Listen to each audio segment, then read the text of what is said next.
Graça e paz, irmãos. Vamos ter mais um momento de oração.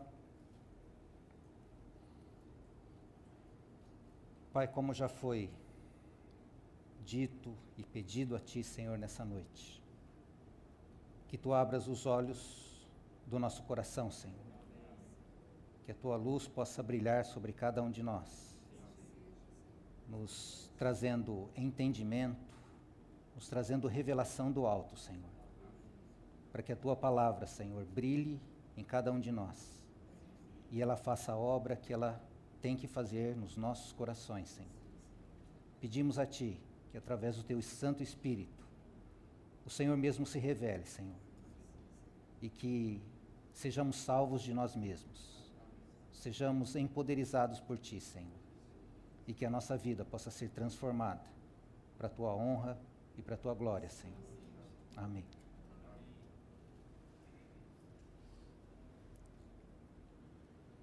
Eu queria começar lendo com os irmãos o texto de Hebreus, capítulo 1, verso 1 e 2.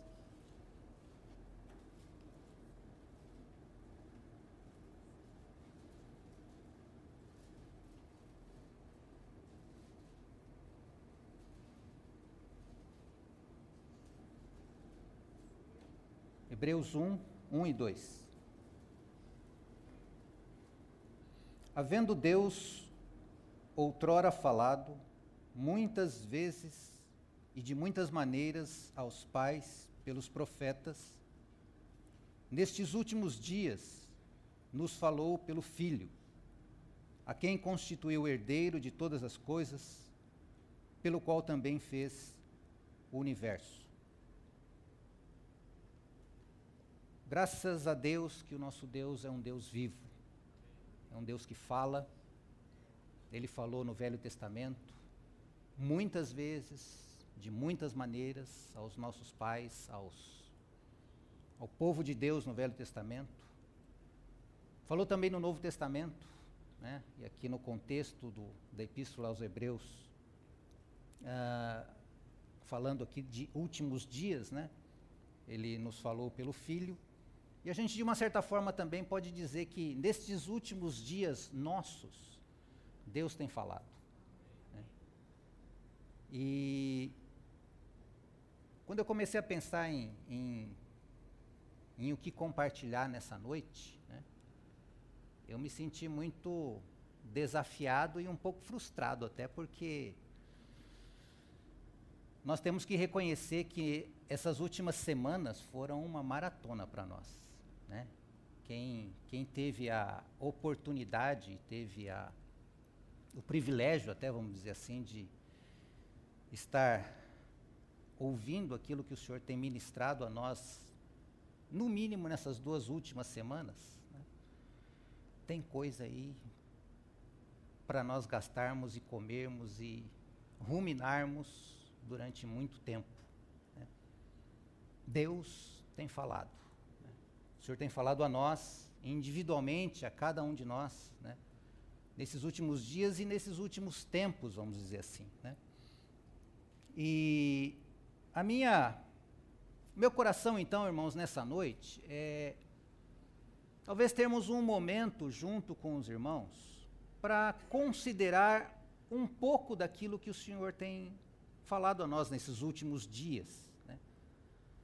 E então a minha intenção é fazer isso junto, né? Às vezes a gente sai de uma reunião, senta com um irmão, senta com outro irmão, e aí, irmão, como é que foi, né? O que o Senhor falou ao teu coração, né? Porque sempre é bom nós revisitarmos e darmos mais tempo ao Senhor para que Ele continue falando a nós, né? Então, meu coração, irmãos, é fazer isso de uma forma um pouco mais ampla nessa noite, né? Talvez pensarmos que nós estamos sentados numa grande sala, né? E conversarmos um pouco sobre aquilo que o Senhor tem falado a nós nesses últimos dias, né? Só que o privilégio de falar aqui vai ser meu hoje, né? Então, o que eu vou tentar repartir com os irmãos é alguns pontos que o Senhor tem, Ele ressaltou para mim durante esses dias, né? E é óbvio que talvez pontos diferentes foram falados pelo Senhor na vida de cada um de vocês, né? Tenho certeza disso, né? Mas para que a gente possa, né, mexer um pouco mais nisso tudo que o Senhor falou para nós, né? Então eu elegi 4 pontos, né, para que a gente pudesse estar falando. Não é falar novamente, mas é ministrarmos uns aos outros, né, aquilo que Deus falou ao meu coração, né, e sei também que com alguns irmãos, porque eu conversei com alguns aqui e ali, eu sei que o Senhor também andou inquietando alguns corações durante essas 2 últimas semanas, ou até um pouco mais, né. Então, o primeiro ponto, irmãos, que eu queria estar tocando, né, começando um pouco com a palavra do irmão Gino, né, que esteve conosco nesses últimos dias, né. E o irmão Gino gastou muito tempo lá em Gênesis, né. Aí eu vou voltar lá para Gênesis de novo. Qual foi o verso que o irmão Gino gastou bastante tempo conosco? Gênesis 1, 26. Então vamos ler Gênesis 1, 26.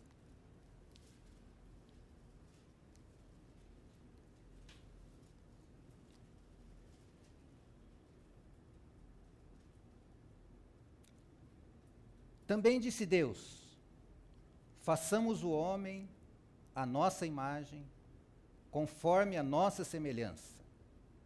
Tenha ele domínio sobre os peixes do mar, sobre as aves dos céus, sobre os animais domésticos, sobre toda a terra e sobre todos os répteis que rastejam pela terra. O ponto que eu gostaria de ressaltar aqui, irmãos, é o propósito de Deus na criação do homem, que foi deixado claro para nós, mas como eu acho que é importante nós termos isso cada vez mais claro para nós, porque quando a gente conversa com as pessoas no mundo, irmãos, como é triste nós vermos as pessoas, ou os homens criados por Deus, perdidos. Eles não sabem por que eles foram criados. Eles não sabem por que eles existem. E muitos vivem nessa terra de uma maneira tão sem sentido, lutando por coisas que não têm valor, e eles não têm consciência do propósito da vida deles nessa terra. E com a palavra do irmão Gino, né, não só com a palavra do irmão Gino, mas isso tem que ficar cada vez mais claro para nós, que Deus, quando criou o homem, Ele o criou com um propósito muito específico. E o criou de uma maneira muito específica. Então, nesse versículo, né, foi dito para nós que quando Deus criou o homem, Ele criou o homem de uma forma muito peculiar. Ele criou o homem à sua imagem e à sua semelhança. Nenhum outro item da criação de Deus, Ele disse que criou a sua imagem e a sua semelhança. Né? E Deus criou o homem à sua imagem e semelhança com uma finalidade, com um objetivo, que era que o homem pudesse expressá-lo.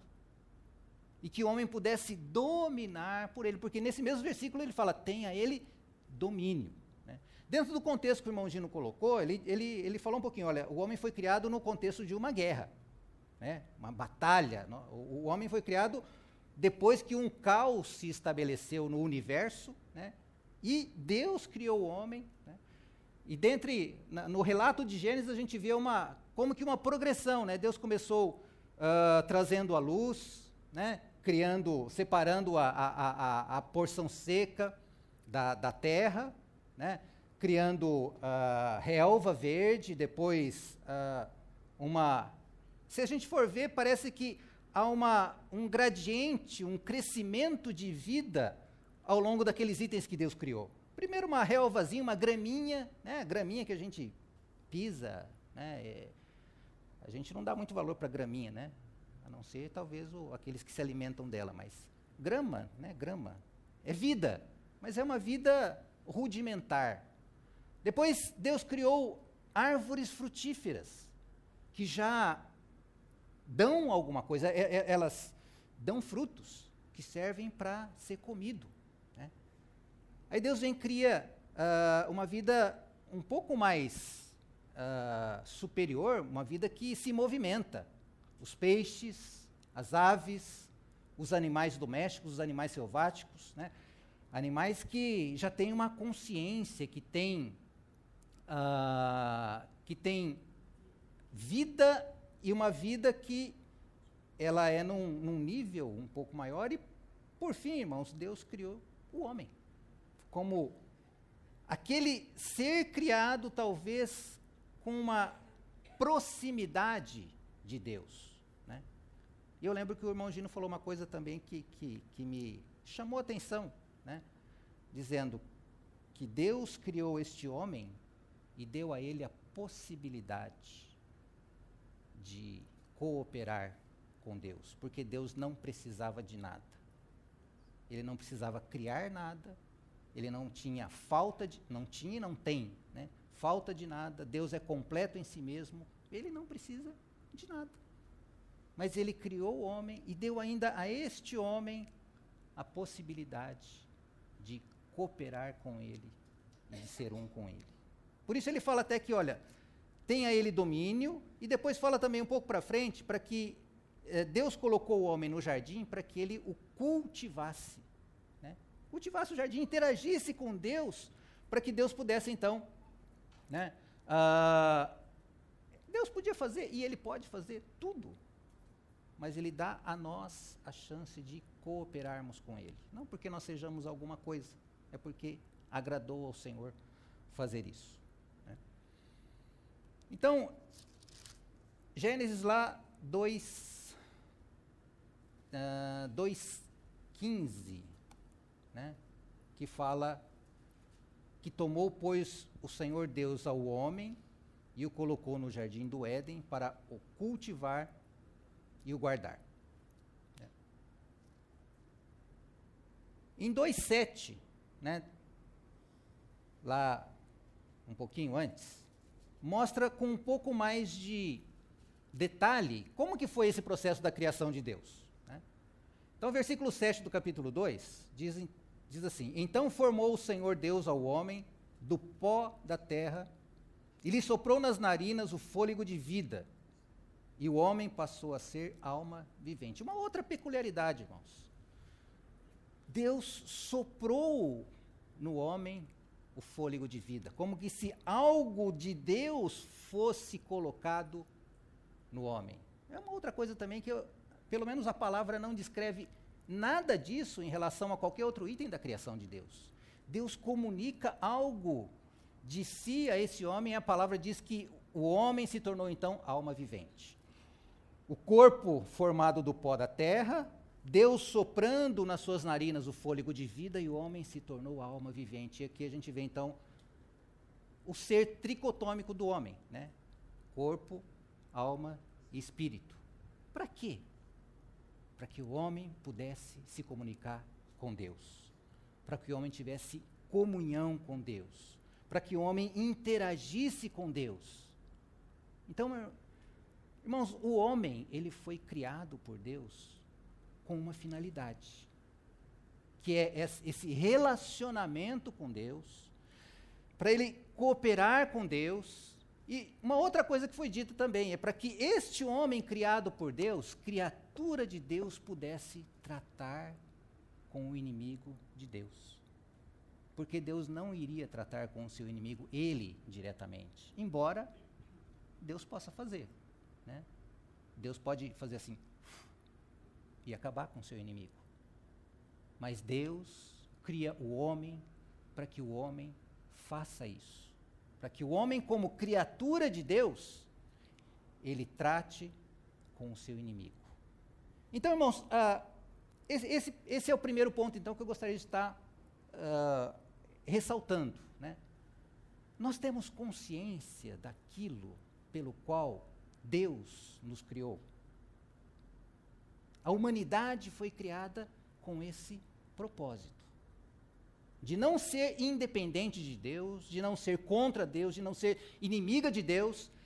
O homem foi criado para ter comunhão com o Senhor e para ser o seu representante. E por isso o homem tem a sua imagem, tem a sua semelhança e tem esse poder, ou deveria ter esse poder, de tratar com o inimigo de Deus. Não por ele mesmo, mas por Deus. Né? Só vamos ler um texto lá em 1 Coríntios, quando a gente fala que o homem foi criado para tratar com o inimigo, né? 1 Coríntios 6, verso 3.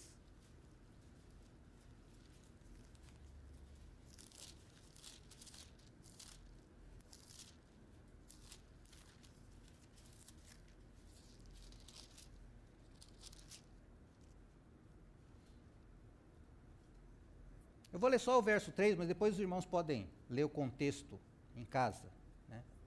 Paulo, falando aos irmãos lá em Corinto, fala o seguinte: não sabeis que havemos de julgar os próprios anjos? Quanto mais as coisas dessa vida. Então, irmãos, esse homem criado por Deus, segundo esse texto aqui, diz que nós havemos de julgar os anjos. Isso não é pouca coisa não, irmãos. Né? Este homem criado por Deus há de julgar até mesmo os anjos. Né? Então, esse é um ponto, irmãos. Um outro ponto, né, é nós vermos que nós sabemos da história da queda, e eu não vou falar da queda porque a história da queda é muito conhecida por nós e ela é muito enfatizada. Mas, irmãos, a queda e, consequentemente, a salvação não restaura o propósito inicial de Deus para com o homem. A salvação, ou seja, a criação de Deus não para na salvação do homem. Porque nós temos ouvido um evangelho que para na salvação. E isso torna o propósito de Deus na criação do homem muito menor do que ele era. Então é importante que nós tenhamos essa revelação de que, por que é que eu fui criado? Eu não fui criado, irmãos, para ser salvo. Embora isso seja glorioso, embora isso seja indispensável, mas se eu parar na salvação, eu não estou cumprindo o propósito de Deus em me criar. Deus quer que, além da minha salvação, eu seja alguém que o expresse e que o represente. E que eu possa ser alguém que o Senhor olhe e Ele tenha prazer na minha vida. Então esse é um ponto que eu acho que é importante porque, primeiro, as pessoas do mundo vivem procurando alguma coisa e procurando alguma explicação que indique para ele qual que é, afinal de contas, o propósito da vida humana.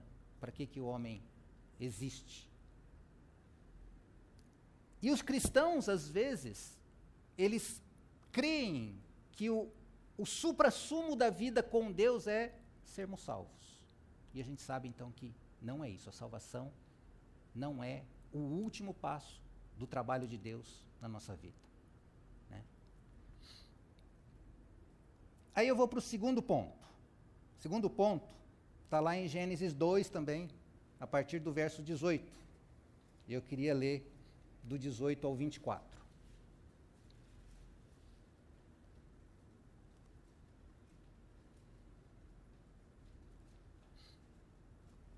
Disse mais o Senhor Deus: não é bom que o homem esteja só. Far-lhe-ei uma auxiliadora que lhe seja idônea.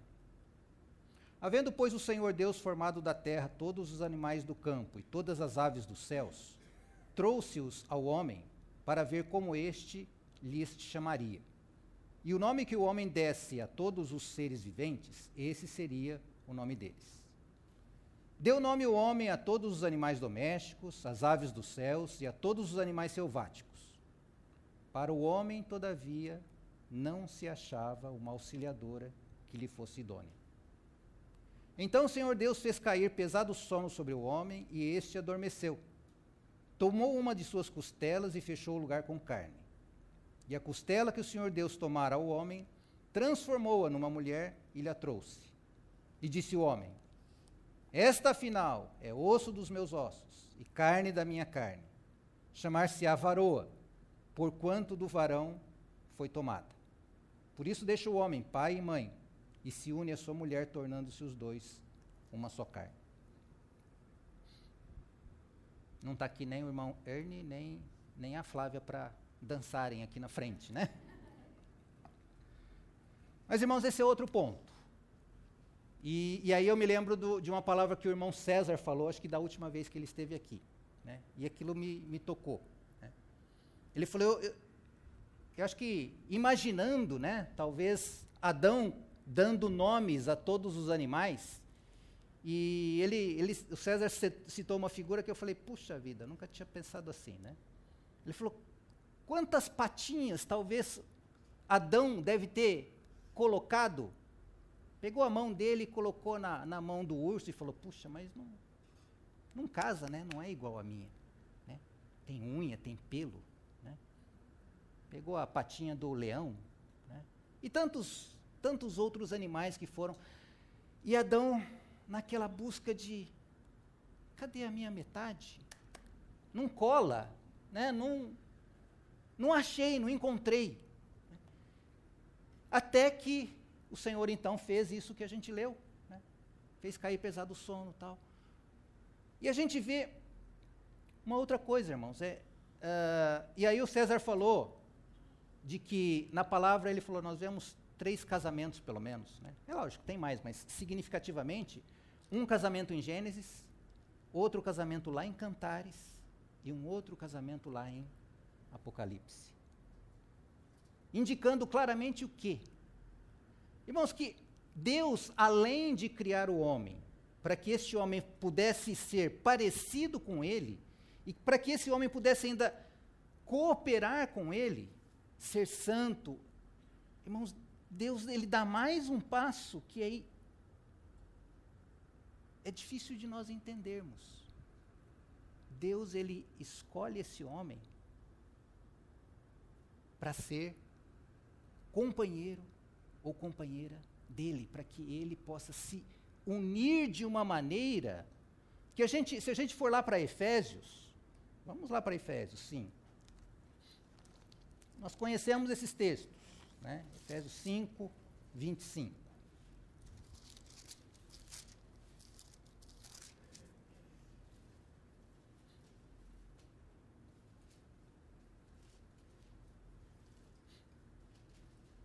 Do 25 ao 32. Maridos, amai vossa mulher, né? Não é vossas mulheres, né? Só tem uma, né? Maridos, amai vossa mulher, como também Cristo amou a igreja, e a si mesmo se entregou por ela, para que a santificasse, tendo-a purificado por meio da lavagem de água pela palavra, para a apresentar a si mesmo, igreja gloriosa, sem mácula, nem ruga, nem coisa semelhante, porém santa e sem defeito. Assim também os maridos devem amar a sua mulher como ao próprio corpo. Quem ama a esposa, a si mesmo se ama. Porque ninguém jamais odiou a própria carne, antes a alimenta e dela cuida, como também Cristo o faz com a igreja. Porque somos membros do seu corpo. Eis porque deixará o homem a seu pai e a sua mãe, e se unirá à mulher, e se tornarão os dois uma só carne. Mesmo versículo lá de Gênesis. Grande é esse mistério, mas eu me refiro a Cristo e a igreja. Qual que é o relacionamento, irmãos, que nós como seres humanos podemos ter com um outro ser humano que é o mais profundo possível? É o casamento. E Deus escolhe esse homem que ele criou e escolhe o casamento para figurar o tipo de relacionamento que ele quer ter com a sua igreja, que somos nós. Então, irmãos, nós não somente fomos criados com um propósito, mas além disso, Deus, Ele quer que nós façamos parte da sua noiva.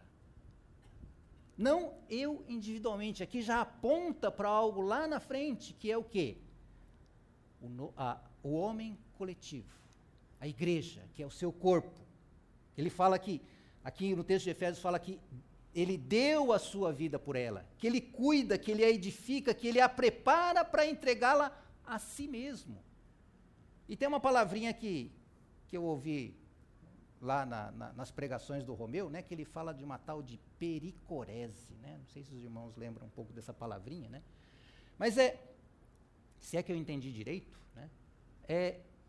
Deus, ele, na Trindade, a Trindade tem uma comunhão, né, que é difícil de nós entendermos, mas o que salta aos olhos é o seguinte, é que Deus, ele traz o homem para dentro dessa comunhão da Trindade Santa. Irmãos, é isso que Deus quer para nós. Deus, ele não somente nos criou com propósito, mas nos criou também para que nós fizéssemos parte da sua noiva, para que nós tivéssemos esse tipo de relacionamento com ele. Então,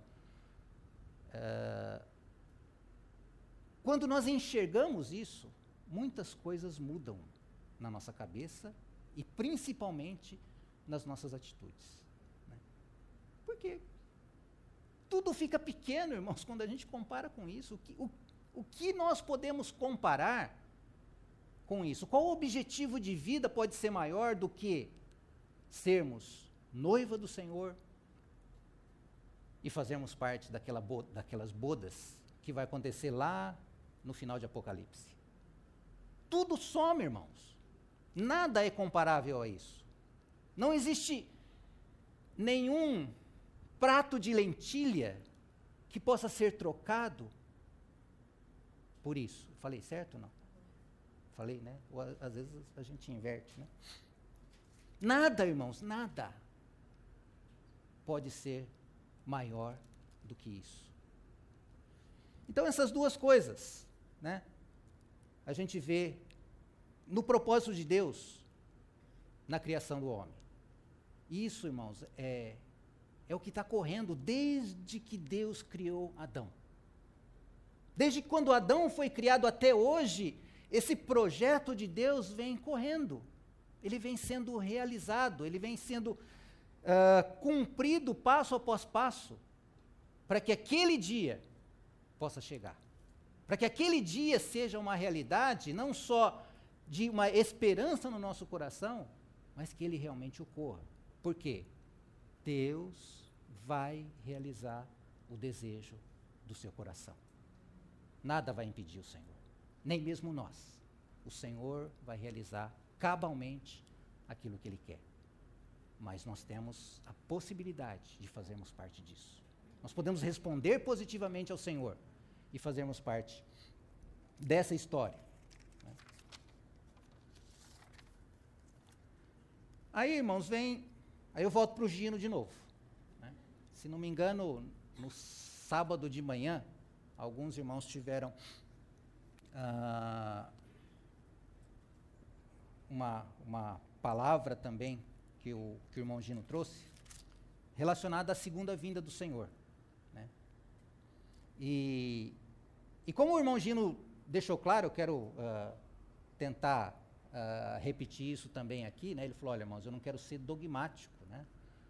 Não quero defender nada, eu estou simplesmente sendo aqui um atalaia que está vendo alguma coisa lá no horizonte, que não sabe exatamente o que é, mas por via das dúvidas, né, o atalaia, ele fala aqui, falou, estou vendo uma poeira lá na frente, não sei se é amigo que está chegando, se é inimigo, mas fica todo mundo aí meio de sobreaviso, né? Mas o irmão repartiu conosco um peso que ele tinha no coração, trazendo algumas possíveis evidências, tentando indicar que a vinda, ou a segunda vinda do Senhor está muito próxima. Ela pode acontecer daqui, né, alguns meses, né, Eu não sei. Né? Isso, de certa forma, irmãos, eu não sei como os irmãos reagiram a isso, mas eu fiquei um pouco chocado. Né? Senhor, será que é isso mesmo? É sério esse negócio? Porque, irmãos, é fácil nós falarmos, Senhor, vem, Senhor Jesus. Né? É fácil nós falarmos, ó Senhor, quanto eu amo a sua vinda. Mas, irmãos, se você tivesse um sonho essa noite, o Senhor aparecesse para você e falasse, olha, amanhã eu estou voltando. Qual que é a tua reação? Qual que é a minha reação? Eu vou ficar feliz? Vou pular e vou festejar? Ou como é que eu vou reagir, irmãos? Então eu não quero nem entrar no mérito, irmãos, de quando, porque o Senhor deixou muito claro para nós que, olha, o dia, ninguém sabe. E o Senhor, eu não creio que o Senhor vai vir em sonho para cada um de nós aqui, falar, ou para alguém de nós falar, olha, escreve aí porque eu vou voltar tal dia. Não vai acontecer isso. Mas o que eu gostaria de estar repartindo com os irmãos é isso. Pensando nessa possibilidade, né, porque às vezes a nossa cabeça ela não pensa direito, né? Se a gente realmente soubesse, né, que o Senhor vai voltar segunda-feira, você mudaria alguma coisa na tua vida hoje? Ou vamos dar um pouquinho mais de tempo, vamos colocar uma semana. O Senhor vai voltar na segunda só da outra semana, você tem mais uma semana aqui. O que você muda na sua vida? Qual que é a nossa reação? Será que a nossa reação é aquilo que eu falei? Será que a nossa reação é, aleluia, o Senhor está voltando? Ou é de temor, Senhor, eu estou pronto? Quando a gente vê aquelas parábolas lá em Mateus, que o Senhor está vindo e tem as 10 virgens, né? E alguém fala, né, lá bem no meião da noite, o noivo está vindo, né? E algumas se dão conta de que não tem óleo e sai para comprar óleo. Né? Como que está a nossa situação? Será que eu estou preparado para isso? E aquela poupança que eu estou fazendo para a minha aposentadoria, como é que vai ficar? Não que seja errado, irmãos, eu estou fazendo poupança, né?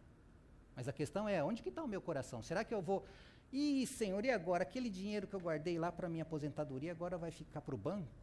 Acho que eu vou sacar ele todinho e vou levar comigo no caixão? Vou levar comigo para o céu? Né? Onde que está o meu coração, irmãos? Então, acho que a pergunta é pertinente. O que eu mudaria na minha vida diante disso? E, irmãos, eu não estou falando nenhuma impossibilidade. Nós falamos, quantas vezes eu já ouvi aqui, né, até domingo que vem, se o Senhor não voltar. Quando nós falamos isso, nós temos a real sensibilidade e o real compromisso de que, Senhor, pela tua misericórdia, eu estou preparado. O que eu tenho que mexer na minha vida nessa iminente vinda do Senhor? E aí é que eu falei que deu um pouquinho de nó na nossa cabeça, ou na minha cabeça. Né? Senhor, eu olho para mim, Senhor, não estou pronto. Faltam coisas para mim. Onde que está o meu coração? O que eu quero ainda fazer? Não, né? Puxa, eu não casei ainda, quero casar. Né? Ou a minha segunda neta não nasceu ainda. Senhor, espera um pouquinho até nascer a minha segunda neta. Né? Eu estou falando figuradamente aqui, irmãos, mas cada um de vocês coloque, né, aquilo que eu não... Senhor, espera um pouquinho, tá? Espera um pouquinho até... Né? Irmãos, a vinda do Senhor é certa e a gente não sabe quando Ele vai vir, porque Ele diz que Ele vem como um ladrão, sem avisar. Quando você menos espera, Ele veio. E eu fiquei onde? Então, isso foi um alerta, né, para mim, e me fez pensar um pouco mais, né? O que Deus, então, o que eu mudaria na minha vida? E uma outra pergunta também que eu acho que é pertinente para nós, irmãos. O que nós, como igreja, precisamos mudar para que o Senhor possa vir? Então, uma realidade e uma responsabilidade individual, mas, por outro lado, uma responsabilidade coletiva, porque a noiva do Senhor não é uma pessoa, uma única pessoa. A noiva do Senhor é uma entidade coletiva. Nós somos membros uns dos outros. E se talvez eu não estiver pronto, eu vou estar atrapalhando alguém. Então, por um lado, a minha responsabilidade individual, por outro lado, a minha responsabilidade como igreja. Né? E eu estava lendo Gênesis também, Gênesis capítulo 5. Qual que foi a primeira pessoa arrebatada por Deus? Enoque, né? Vocês lembram dos Toledotes do irmão Chino? Aqui ele falou que a partir do capítulo 5, né, terminou o segundo Toledote, é assim que fala, né? Depois começa o Toledote de Noé. Né? Acabou aqui o de Adão, começa o de Noé, e aí ele começa falando de muitas personagens bíblicas, né? Os descendentes de Adão. Né? Depois de Caim e Abel, aí vem falando de Sete, de Enos, de Cainã, de Maalaleel, Jered, e chega em Enoque. Se os irmãos forem ler depois, né, todos esses nomes que eu li aqui antes, basicamente é o seguinte, fala de um nome, né, depois que gerou a Sete, viveu Adão 800 anos, teve filhos e filhas. Os dias todos da vida de Adão foram 930 anos e morreu. Todo mundo é assim. Né? Ele viveu tantos anos, gerou um filho, viveu mais tantos anos e depois morreu. Aí vem outro. Viveu tantos anos, gerou tal pessoa, viveu mais tantos anos e depois morreu. E vem isso, essa é. Viveu, gerou, morreu. Viveu, gerou, morreu. Viveu, gerou, morreu. Chega em Enoque. O que acontece com Enoque? Viveu, gerou e Deus o tomou. Por quê? Aqui fala 5:24.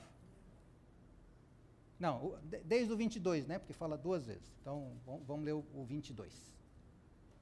Andou Enoque com Deus. E depois que gerou a Metusalém, viveu 300 anos e teve filhos e filhas. Todos os dias de Enoque foram 365 anos. Andou Enoque com Deus e já não era, porque Deus o tomou para si. Enoque andou tanto com Deus, que Deus acho que falou, olha Enoque, já que a gente tem andado tanto, né, tanto, chega para cá. Né? É como se Enoque estivesse andando uma escadinha com o Senhor, né? Cada dia um degrau, um outro degrau, e conversa com Deus, e puxa, Senhor, isso e aquilo, né? O Senhor falava com ele falava com Deus, ele andou mais de 300 anos com Deus. E Enoque andou com Deus, e andou com Deus. De repente, Deus, Enoque, vem para cá. Né?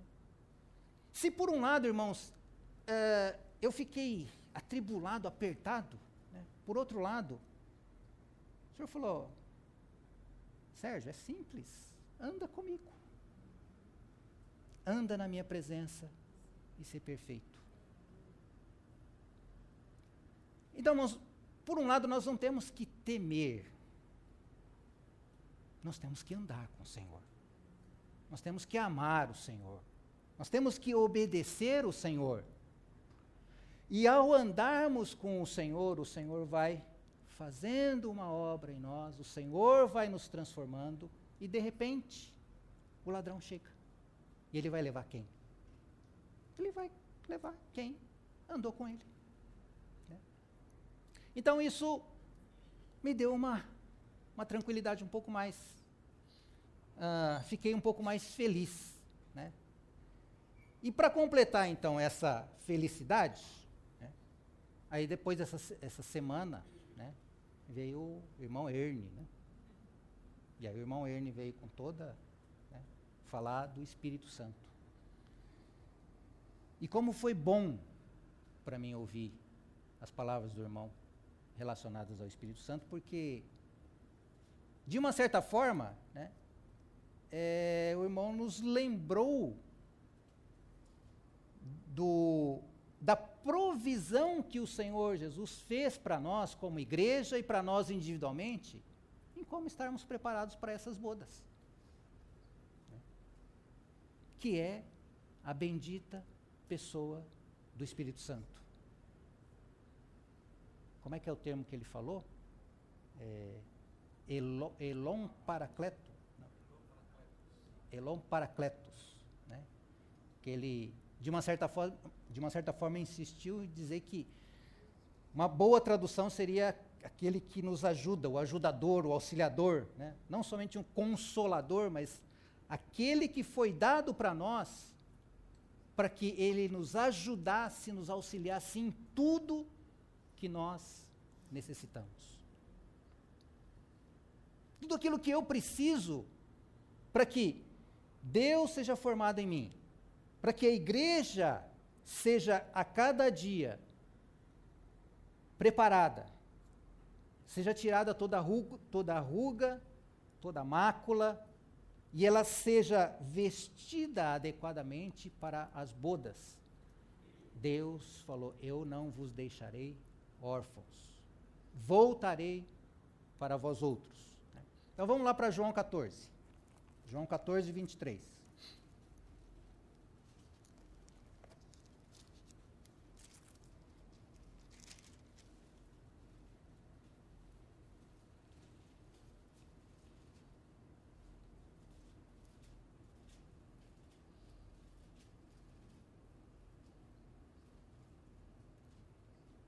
Dentre aqueles vários versículos que o irmão Ernie citou, né? João 14, 23 diz o seguinte: respondeu Jesus: se alguém me ama, guardará a minha palavra, e meu Pai o amará, e viremos para ele, e faremos nele morada. É uma realidade que eu não sei se a gente consegue avaliar o que é isso. Termos o Espírito Santo habitando dentro de nós. E juntamente o Pai e o Filho. O irmão Gordon fala naquele livro dele sobre o Espírito Santo, algumas coisas, uma frase que eu transcrevi aqui, eu quero ler para os irmãos. Ele fala o seguinte: depois do Pentecoste, a igreja assume o nome que pertencia anteriormente ao seu Senhor. Então, a igreja, depois do Pentecoste, a igreja assume, né, o nome que antes era do Senhor. Né? O único templo de Deus na terra durante a presente dispensação. Irmãos, a igreja é o único templo onde habita o Espírito Santo hoje nessa terra.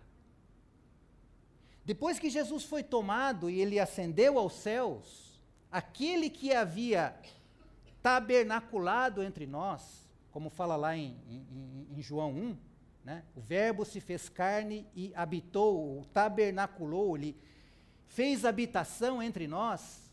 Depois da sua morte e ressurreição, ele foi assunto aos céus. Aquele que era o Deus triuno, ele subiu. Só que ele falou: eu vou, mas eu vou voltar. E a igreja hoje é a entidade, vamos dizer assim, que é a única entidade que tem o Espírito Santo habitando dentro dela. E daí? Irmãos, e daí se eu não experimentar essa realidade? E o quanto, irmãos, a gente precisa ter não somente consciência disso, né? Mas, Senhor, me dá, e um pouco eu entendo aquilo que o irmão Ernie falou, ele usou várias vezes a palavra, irmãos, eu rogo para vocês, não foi? Eu rogo, irmãos, a vocês, não tenham medo do Espírito Santo. O Espírito Santo ele foi dado para ajudar, o Espírito Santo foi dado para capacitá-los. E às vezes nós nos mantemos um pouco afastados, porque ou a gente não conhece direito, ou a gente não gasta tempo com ele. Nós não somos desafiados a ponto de nos ajoelharmos diante do Senhor e falarmos, Espírito Santo de Deus, faz na minha vida. Eu quero te conhecer. Então lá no Pentecoste foi lido, né? Aquele vento impetuoso que encheu e todos foram cheios do Espírito Santo. Será que a gente sabe o que é isso?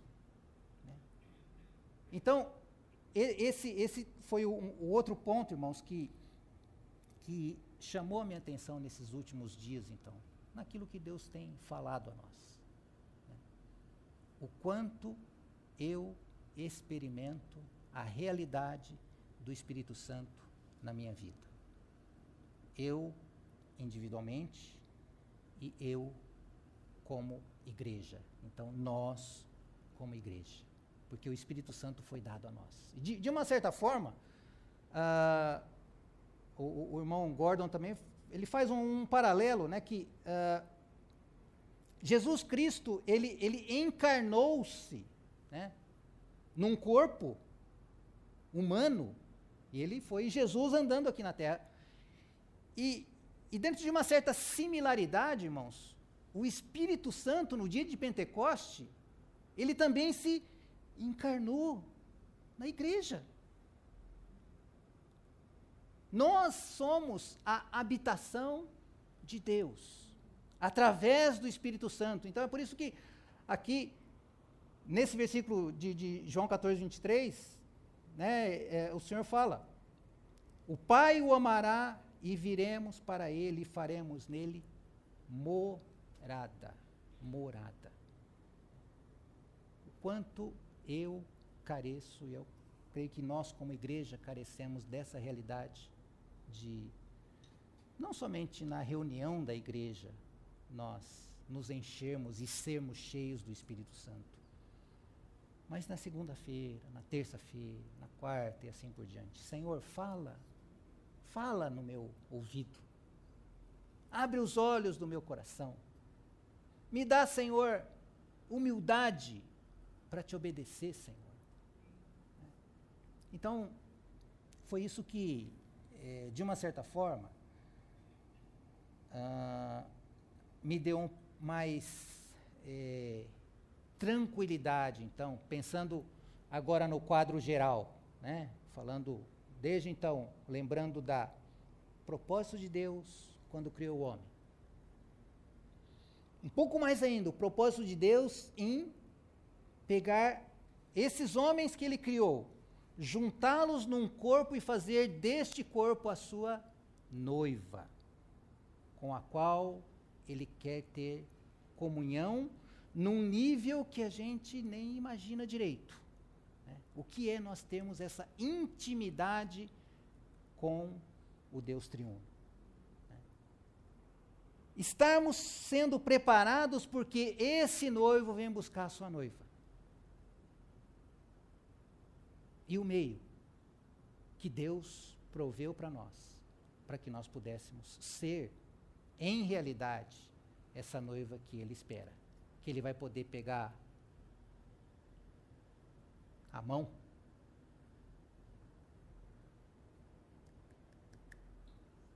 é igual. É osso dos meus ossos, carne da minha carne. É a minha natureza. São participantes da minha natureza. Eu olho e falo, parece comigo. Afinal, essa é minha outra parte. E ele pode desposar a sua igreja. Que o Senhor tenha misericórdia e graça, e Ele trabalhe essas palavras que o Senhor tem falado a nós nesses últimos dias. E aí eu me lembro também de uma outra reunião que eu mostrei aqueles gráficos para os irmãos, aquele círculo virtuoso, né? E eu me lembro que naquele círculo que eu falei que assim, o nosso relacionamento com o Senhor passa por crise, né? Uma crise. E isso que eu passei essas 2 últimas semanas é um tipo de crise. Quando você se vê apertado, quando você se vê desafiado pelo Senhor, e você chega diante do Senhor, o Senhor fala, é por aqui, é por ali, né? Então, a crise, ela causa em nós, primeiro, arrependimento. Que o Senhor possa trazer isso para nós. Arrependimento, fé, crer no Senhor, crer na sua promessa, crer que Ele é capaz, crer que Ele pode. Recebermos as promessas do Senhor, não somente crermos, mas crer é receber, crer é tomar posse, crer é falar, eu sou a habitação do Espírito Santo na minha vida, o Espírito Santo habita em mim, e Ele é capaz. Né? E outro ponto que eu lembro que eu coloquei, que foi ir até as últimas consequências. Porque às vezes há um preço a ser pago. Aquele que quiser salvar a sua vida, vai perder. Quem perder a sua vida, por minha causa, achá-la. Então que nós tenhamos esse coração diante do Senhor, né? Permitir que Ele fale a nós. Né? Eu tenho que ter ouvidos para ouvir o Senhor, para ouvir o que Ele tem dito às igrejas. Quem tem ouvidos, ouça o que o Espírito diz às igrejas. O Senhor tem falado. Não somente lá na época dos hebreus, mas ainda hoje o Senhor tem falado. O que você tem ouvido o Senhor? O que Deus tem falado para você? No que Deus tem te desafiado? E naquilo que Deus tem te desafiado, né? Que tem me desafiado, né? Como eu tenho reagido? O quanto eu tenho obedecido? E o quanto o Senhor tem encontrado caminho na minha vida e na nossa vida como igreja. Esse então, irmãos, é o que eu queria estar relembrando um pouquinho dessas últimas semanas, né, com vocês, e que o Senhor realmente continue o falar dele nas nossas vidas. Eu acho que esse é um momento importante para que nós consideremos e reconsideremos tudo aquilo que nós ouvimos e demos ao Senhor novamente oportunidade para que Ele confirme aquilo que Ele falou a nós. E mais do que isso, que nós sejamos fiéis ao Senhor, obedecendo o Senhor, mudando aquilo que tem que ser mudado, né? Para que, da próxima vez que nós ouvirmos que o Senhor está às portas, eu não tenha tantas coisas para mudar na minha vida. Que eu tenha um coração talvez como Enoque, de andar com Deus, andar com Deus, andar com Deus e de repente ser tomado por Deus. E ser levado por Ele. Amém.